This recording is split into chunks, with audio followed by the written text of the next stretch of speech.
Welcome to PanLab podcast. Long-term stress, cardiac arrest, sudden cardiac arrest, heart attack, sudden heart attack, hypertension. ये है हमारा आज का topic जो कि एक कंटिन्यूस फॉर्म में है जो सीरीज़ हम स्ट्रेस पे बना रहे हैं क्योंकि हम स्ट्रेस को पूरी तरह से समझना चाहते हैं। एक बार समझने की बात है, उसके बाद में आपको स्ट्रेस से रिलेटेड इतनी जानकारी हो जाएगी कि आप खुद ये समझ सकते हैं कि कब आपको स्ट्रेस हो रहा है, कब ये आपके लिए अच्छा है, कब आपके लिए अच्छा नहीं है, और उसको डील करने के लिए, उसको मैनेज करने के लिए आपको क्या क्या करना चाहिए। टॉकिंग अबाउट एक लॉन्ग टर्म स्ट्रेस, यानी जब आप एक बहुत लंबे तनाव के टाइम से गुजर रहे हैं, एक ऐसी चीज़ जो ना आपके कंट्रोल में है और इस वक्त आप उसको सॉल्व भी नहीं कर पा रहे, लेकिन कंटिन्यूसली वो आपको परेशान कर रही है, या उसका जो लेवल है वो बहुत ज़्यादा क्रॉनिक है। क्रॉनिक होना, सीवियर होना मतलब बहुत इंटेंस है। अगर आपके बच्चे किसी मुसीबत में हैं और वो मुसीबत बहुत लंबे समय तक चलने वाली है, जैसे कि आजकल काफ़ी लोगों की लाइफ में होने लग गया है, तो वो एक कारण बन जाता है लॉन्ग टर्म स्ट्रेस का। अगर आपके घर में फाइनेंशियल प्रॉब्लम्स हैं तो फाइनेंशियल प्रॉब्लम्स भी तुरंत रिजॉल्व नहीं होती, कुछ दिनों में ख़त्म नहीं होती, तो वो भी बड़ा कारण है एक लॉन्ग टर्म स्ट्रेस का। या आपके घर में कोई बीमार है, आपके किसी अपने को या आपको कोई बहुत ही मेजर बीमारी है, चाहे हार्ट डिजीज़ हो, cancer, kidney problem, liver disease, पर कुछ ऐसी बीमारियां जिनका इलाज बहुत लंबा और मुश्किल रहता है, तो ये भी एक कारण होता है लॉन्ग टर्म स्ट्रेस का। या फिर आपके आपस में अपने रिश्तेदार से या अपने पार्टनर से रिश्ते अच्छे नहीं चल रहे हैं, ये भी एक ऐसी चीज़ है जो तुरंत रिजॉल्व नहीं हो पाती है, इसमें भी टाइम लगता है। तो ऐसे बहुत सी सिचुएशंस और सिनेरियोज होते हैं जो हमें एक लॉन्ग टर्म स्ट्रेस से एक्सपोज करवाते हैं, हमारी लाइफ में एक लॉन्ग टर्म तनाव को लेकर आते हैं। एंड जब हम कॉन्स्टेंटली स्ट्रेस में रहते हैं, चाहे वो हमारी लाइफ की सिचुएशंस की वजह से हो या फिर हमारा अपना नेचर ऐसा है कि हम बहुत ज़्यादा सेंसिटिव है स्ट्रेस को लेके, पेन को लेके, हर छोटी बात हमें परेशान करती है और हम कई बार उन बातों से डील नहीं कर पाते हैं हमारी अपनी पर्सनालिटी नेचर की वजह से। अब ये कोई ब्लेम करने वाली बात नहीं, क्योंकि आपकी पर्सनालिटी भी आपके कंट्रोल में नहीं होती। ये बहुत इंटरप्ले है कि किस तरह से levels of genes, levels of hormones, neuro transmitter, किस तरह से आपकी इंटरनल बॉडी मैकेनिज्म काम कर रही है और वो कैसे इंटरैक्ट कर रही है आपके इन्वायरमेंट से। तो आपकी पर्सनालिटी का इम्पैक्ट बहुत सारी चीज़ों से मॉड्यूलेट होता है। फिर चाहे वो आपका बचपन कैसा रहा हो, आपके पेरेंट्स के साथ आपके रिश्ते कैसे रहे हो, आपका चाइल्डहुड, आपका अडोलसेंट, आपके कॉलेज लाइफ, स्कूल लाइफ, बहुत सी चीज़ों से अफेक्ट होती है। But anyway, without going digressing from the topic, the point is बहुत सारी चीज़ें आपकी लाइफ में लॉन्ग टर्म स्ट्रेस की तरह आती हैं। जो पहला साइन है स्ट्रेस का, या जो पहली चीज़ इम्पैक्ट होती है स्ट्रेस, एक लॉन्ग टर्म क्रॉनिक स्ट्रेस का जो पूरा इम्पैक्ट है, उसका जो पहला पड़ाव है वो होता है blood pressure, high blood pressure, hypertension जिसे हम कहते हैं। अब ब्लड प्रेशर को मैं आपको सिंपल टर्म्स में समझाऊं तो ब्लड प्रेशर में दो नंबर शो हो रहे होते हैं, एक ऊपर का नंबर और एक नीचे का नंबर। ऊपर के नंबर को हम सिस्टोलिक प्रेशर कहते हैं और नीचे के नंबर को हम डायसिस्टोलिक प्रेशर कहते हैं।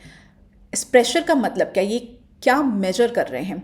जो सिस्टोलिक प्रेशर है, यानी जो ऊपर वाला नंबर है, वो मेजर कर रहा है कि किस फोर्स से, किस रेट से ब्लड आपके हार्ट से निकल के बाकी ब्लड वेसल्स के ज़रिए बाकी ऑर्गन्स और बॉडी पार्ट्स और टिश्यूज़ और सेल्स में जा रहा है। ठीक है। और जो नीचे का नंबर है, जो हम डायसिस्टोलिक प्रेशर कहते हैं, वो ये मेजर करता है कि किस प्रेशर से, किस फोर्स से वो जो ब्लड वापस से हार्ट की तरफ जा रहा है, हार्ट को जा रहा है। हार्ट से ब्लड फ्लो होता है और वही ब्लड फ्लो वापस हार्ट तक भी आता है। जो प्रेशर हार्ट से जो ब्लड फ्लो हो रहा है उसको मेजर कर रहा है, उसको हम सिस्टोलिक प्रेशर कहते हैं, जो कि आपका अपर नंबर बताता है। और जो pressure of blood flow heart की तरफ जा रहा है, हार्ट को जा रहा है, उसको हम डायसिस्टोलिक प्रेशर कहते हैं, जो रिप्रेजेंट होता है नीचे वाले नंबर से। आपको पता है कि आइडियल ब्लड प्रेशर आपका रहेगा 120/80। वहीं पे अगर आपका ऊपर वाला सिस्टोलिक प्रेशर का नंबर 140 से ज़्यादा है और नीचे वाले का नंबर 90 से ज़्यादा है, तो उसे हम एलिवेटेड यानी बढ़ा हुआ ब्लड प्रेशर कहते हैं। और ये एक पहला साइन है इस बात का कि आपकी बॉडी पे प्रेशर आ रहा है, टोल आ रहा है, आप एक लॉन्ग टर्म स्ट्रेस के जो बुरे इम्पैक्ट है उस तरफ जा रहे हैं, क्योंकि इसके बहुत सारे कॉम्प्लिकेशंस होते हैं। अगर आप क्रॉनिकली स्ट्रेस है, यानी एक के बाद एक कोई ना कोई स्ट्रेस आपकी लाइफ में आता ही जा रहा है, तो इसका मतलब है जब भी स्ट्रेस आ रहा है हर बार ब्लड प्रेशर तो बढ़ेगा ही, क्योंकि उसका काम ही यही है। स्ट्रेस रिस्पॉन्स का मैकेनिज्म जैसे हमने डिस्कस किया था यही है कि वो आपके ब्लड प्रेशर के ब्लड के पंप को बढ़ाती है ताकि ब्लड ज़्यादा मात्रा में ऑक्सीजन और न्यूट्रिएंट्स कैरी करके जा सके आपके ब्रेन को, आपके पाँव की मसल्स को, आपके हार्ट को, आपके उन सारे ऑर्गन्स को जिसकी रिक्वायरमेंट है उस स्ट्रेस को डील करने में, और बाकी फंक्शंस को वो स्टॉप कर देती है, जैसे कि रिप्रोडक्शन, स्किन ग्रोथ और भी कई तरह के इस तरह के जो ऑर्गन्स है, डाइजेशन, ये सारी चीज़ें उस समय रोक दी जाती हैं। अगेन जैसे हमने मेंशन किया था, इसीलिए कई बार आपका पेट काफ़ी दर्द होता है जब आप स्ट्रेस में होते हो, क्योंकि आपका डाइजेशन प्रोसेस को रोक दिया जाता है स्ट्रेस के टाइम पे। आपका ब्रेन इस बात से परेशान नहीं होगा कि आपका खाना डाइजेस्ट हुआ है कि नहीं हुआ है, जब उससे पता है कि आप किसी इमरजेंसी सिचुएशन में, उसका पूरा फोकस आपको उस सिचुएशन से बाहर निकालने का, आपको बचाने का है। खाना डाइजेस्ट करने की परेशानी को बाद में डील करेगा। That's how brain thinks. So जब ब्लड प्रेशर हर बार स्ट्रेस के साथ में बढ़ेगा, और अगर आपको बार बार किसी ना किसी चीज़ का स्ट्रेस हो रहा है, इसका मतलब आप बार बार अपने ब्लड प्रेशर को बढ़ा रहे हैं। बार बार ब्लड प्रेशर बढ़ाने से क्या होता है, इसका डायरेक्ट इम्पैक्ट जाता है आपकी ब्लड वेसल्स पे। ब्लड वेसल्स जो कि ब्लड को कैरी करती है हार्ट से बाकी सारे ऑर्गन्स, टिश्यूज, सेल, वो हर एक छोटे से छोटे सेल को जिसको ऑक्सीजन की, न्यूट्रिएंट्स की, एनर्जी की रिक्वायरमेंट है, ये सब कुछ ब्लड के ज़रिए जाता है। तो अब हार्ट ज़्यादा पंप कर रहा है ब्लड, ज़्यादा फोर्स से, ज़्यादा प्रेशर से उन ब्लड वेसल्स में ब्लड जा रहा है। तो अगर आप इस फोर्स को बार बार दे रहे हैं, यानी आप एक तरह से बार बार अपने ब्लड प्रेशर्स को एक जोर का झटका दिए जा रहे हैं, ब्लड के फ्लो को बढ़ा के इवेंचुअली क्या होगा, वो जो ब्लड वेसल्स हैं जो कि कैरी करती है ब्लड को, वो डैमेज होने लगेगी, क्योंकि वो इतना ज़्यादा प्रेशर ले नहीं सकती हर बार, कोई भी नहीं ले सकता। अब जो वो डैमेज होती है, बॉडी को फिर से सिग्नल जाता है कि कुछ डैमेज हुआ है, और उस समय इन्फ्लेमेशन रिस्पॉन्स ट्रिगर इन होता है। तो आपका इम्यून सिस्टम इन्फ्लेमेशन रिस्पॉन्स को ट्रिगर करता है। आपका जो सिंपैथेटिक नर्वस सिस्टम है वो एपिनेफ्रिन को रिलीज़ करता है। एपिनेफ्रिन वो हार्मोन जो हमको अलर्ट होने में हेल्प करता है और स्ट्रेस के टाइम पे रिलीज़ होता है। अब जब ये हार्मोन्स और इन्फ्लेमेशन रिस्पॉन्स रिलीज़ होते हैं बॉडी में, क्योंकि आपकी ब्लड वेसल्स डैमेज हो रही हैं एक बहुत ही तेज़ फोर्स ऑफ ब्लड की वजह से, तो ये जो फ्री फ्लोइंग फैट और कोलेस्ट्रॉल है, LDL, लो डेंसिटी लाइपोप्रोटीन, जिसे आप सामान्य भाषा में बैड कोलेस्ट्रॉल बोलते हैं, वो आपके ब्लड फ्लो में है। ये एपिनेफ्रिन उस कोलेस्ट्रॉल को लेता है प्लेटलेट्स जो कि प्रोटीन आपके ब्लड के क्लॉटिंग में हेल्प करता है, उसको लेता है, और ये सारी जो बड़े बड़े चंक्स हैं, फैट बॉल्स कह लो उनको या मास कह लो, वो जाके आपके जो ब्लड वेसल्स है उस पर जमा होने लगते हैं। और क्योंकि ब्लड वेसल्स पे ज़्यादा प्रेशर पड़ रहा है, तो ये वेसल्स अपने अराउंड एक और मसल की लेयर को डेवलप करने लगती है। ये मसल की लेयर डेवलप होने से वो और ज़्यादा हार्ड हो जाती हैं और ज़्यादा रिजिड हो जाती हैं। तो यानी अब वो ब्लड फ्लो को और ज़्यादा रेजिस्ट करेगी। ईजी नहीं होगा इससे ब्लड फ्लो, और भी ज़्यादा मुश्किल होगा।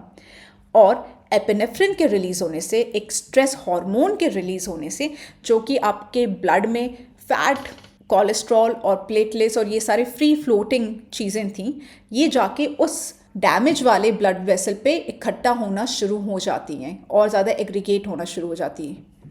रिज़ल्ट होता है कि आपकी जो आर्टरीज़ हैं, आपकी वेन्स हैं, जो कि एक फॉर्म ऑफ ब्लड वेसल्स हैं, वो हार्ड होने लगती हैं, वो मोटी होने लगती हैं, जिसे हम एथेरोस्क्लेरोसिस कहते हैं, हार्डनिंग ऑफ आर्टरीज। और सिर्फ ब्लड वेसल्स डैमेज नहीं होती, और ना सिर्फ उन पे ही इस तरह का ये जो जंक है वो जाके इकट्ठा नहीं होता, बल्कि प्रेशर हार्ट पे भी जाता है, क्योंकि ब्लड वापस हार्ट तक भी तो जा रहा है, और क्योंकि ब्लड प्रेशर बढ़ा हुआ है तो वो और फोर्स के साथ में हार्ट को जाके हिट कर रहा है। तो अपने आप को प्रोटेक्ट करने के लिए, इस फोर्स को ज़्यादा टॉलरेट करने के लिए हार्ट भी अपने अराउंड एक मास डेवलप करने लगता है, मसल डेवलप करने लगता है जब ये चीज़ लगातार हो रही है, बार बार हो रही है। उसे हम लेफ्ट वेंट्रिकल हाइपरट्रोफी कहते हैं। यानी जो लेफ्ट वेंट्रिकल पार्ट है आपके हार्ट का, वो उसमें मास डेवलप हो जाता है, उसमें और मसल्स डेवलप हो जाती है और वो एक ओवर डेवलप होकर लूप साइड हो जाता है, एक तरफ झुकने लग जाता है, आप कह सकते हैं। अब प्रॉब्लम इसके साथ ये आती है कि ना सिर्फ आपकी आर्टरीज हार्ड हो गई, ना सिर्फ आपके ब्लड वेसल्स पे प्लैक जम गया है, बल्कि अब हार्ट पे भी जम गया है।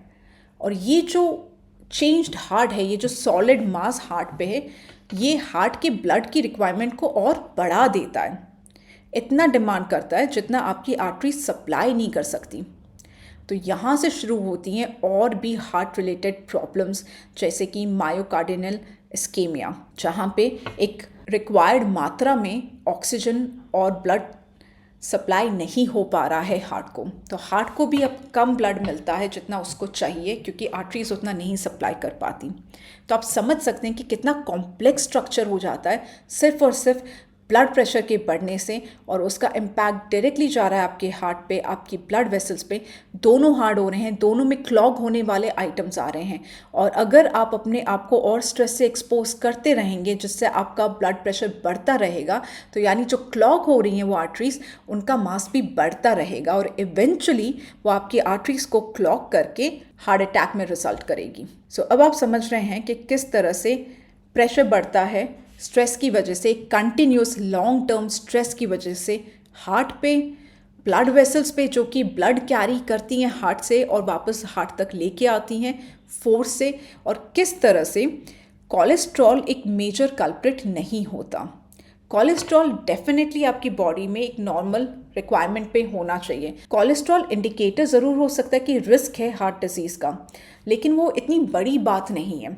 और उसका रीज़न ये है कि हम टॉलरेट कर सकते हैं, मैनेज कर सकते हैं कोलेस्ट्रॉल को। इनफैक्ट एक रिक्वायर्ड मात्रा में हमारी बॉडी में कोलेस्ट्रॉल चाहिए, जिसे हम चिकनाहट बोलते हैं, स्किन के लिए, टिश्यू अच्छे से काम कर सके, जो जॉइंट्स हैं, बोन्स हैं, बोन के बीच का जो जॉइंट है, एक कुशन है, वो अच्छे से काम कर सके। सो कोलेस्ट्रॉल मेजर प्रॉब्लम नहीं है। मेजर प्रॉब्लम है स्ट्रेस की वजह से जो ब्लड प्रेशर इंक्रीज़ हो रहा है, जो pressure of blood flow increase होके जो ये ब्लड वेसल्स डैमेज हो रही हैं, वो बड़ी प्रॉब्लम है। क्योंकि कोलेस्ट्रॉल जब जाके उस ब्लड वेसल पे जम जाता है उसके डैमेज होने की वजह से, तब वो क्लॉग करने लगता है, तब वो उसको रोकने लगता है। बट फिर भी ऑब्वियसली आपको अपना कोलेस्ट्रॉल सही रखना चाहिए।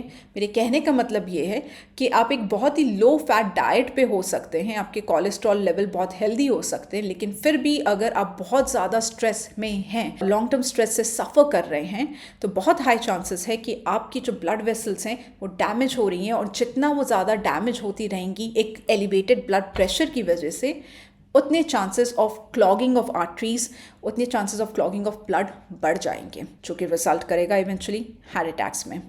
सो कोलेस्ट्रॉल को मेजरमेंट लेना ताकि आप अपने हार्ट रिस्क पे, हार्ट अटैक के रिस्क पे ध्यान लगा सकें या उसको अच्छे से मेजर कर सकें, तो ज़रूरी है ये।